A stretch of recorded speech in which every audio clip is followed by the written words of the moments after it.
Иргэд цахимаар бараа худалдаа авахдаа гар утасныхаа дугаарыг үлдээдэг. Ингэж нээлттэй бичсэн гар утасны дугаараар залливч этгээд холбогдож, өөрийгөө тухайн бараа бүтээгдэхүүнийг борлуулж байгаа газрын эзэмтээр ойлгуулж мөнгө авах тохиолдол гарсаар байгаамаа. Иймд цахимаар худалдаа авалт хийхдээ сэрэмжтэй байж, аль болох хувь чатаар холбогдох нь аюулгүйг анхаарууллаа.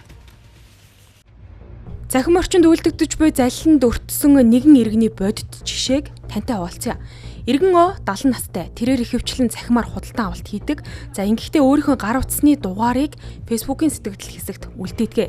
Гэтэл 3 дугаар сарын 14-ний өдөр түүн рүү нэг өрөө байр зарна гэсэн үү? Үнэн хідвэ гэх зэргээр 109 хүн холбогджээ. Тэдгээр хүмүүсийн дунд 20 сая төгрөгийн урьдчилгаа шилжүүлсэн гэх хүнч байсан байна. За угтаа Иргэн О байр зараагүй түүний сэтгэгдэл хэсэгт бичиж үлдээсэн гар утасны дугаарыг залилагч итгээд ашигласан нь энэ байжээ. За тэрээр болж өнгөрсөн үйл явдалд сэрэмжлүүлэх болгож дараах яриаг өглөө.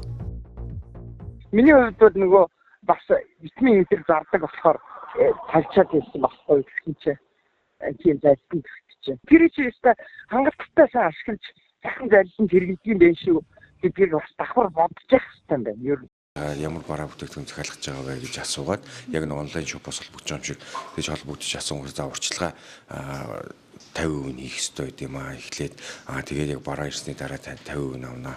Таны бараа нэг ойролцоогоор хэдэн төгрөг болох юм байна. Та хэдэн төгрөгийн данс руу хийчих гээд данс өгөөд урьдчилгаа авч заллих ийм үйлдэл харахтай ийм гэмтэргүүд бол цагтаа байгууллагт бүртгэгдээд шалгалтын ажиллагаанд бол явагддаг.